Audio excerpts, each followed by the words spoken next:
morning, YouTubeverse. John Stanek from Johnny Radio here, bringing you another day in this Great 28 series. It is Saturday, February the 11th day of the series, and we're talking about a bona fide classic here today, guys. No one can deny it is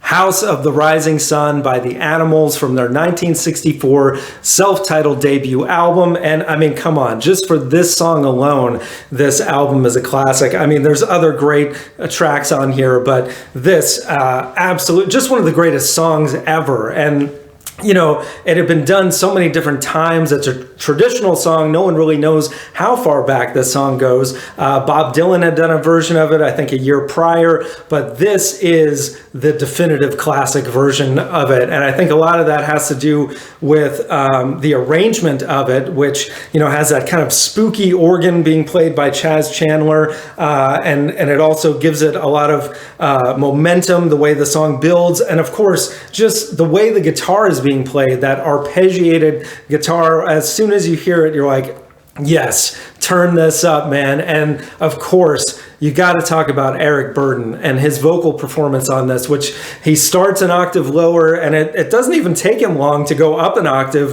but somehow he still manages for the song to like get louder and louder and stronger as it goes, even though he's like turned up to an 11 by the second verse. But just incredible, man. And his take, the whole band's take on the blues music coming from America prior to them, I think makes the Animals one of the most underrated of the British invasion artists to come out of the England scene. I mean, they were just incredible, the way that they really like took blues to another level. And a lot of that is due to Eric Burdon.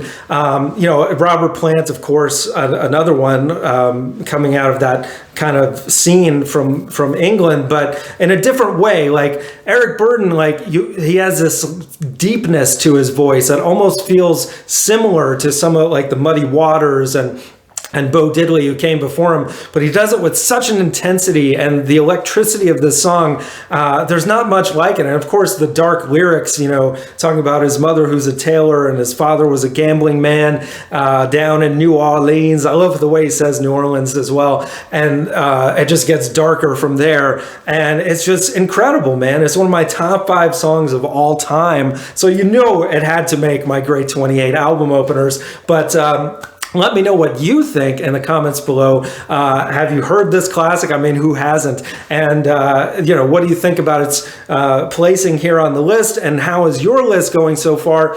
And guys, what do you think of the Great 28 overall, and where we're going from here? I'm super excited about it. I'm loving this series so far. Hope you are too.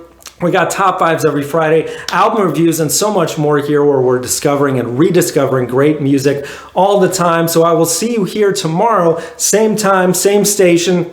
Thank you guys for watching, and as always, Viva La Vinyl. So guys, thanks so much for watching. Please like, subscribe, and be sure to ring the bell for notifications so you can always see great quality content like you're seeing on the screen right now.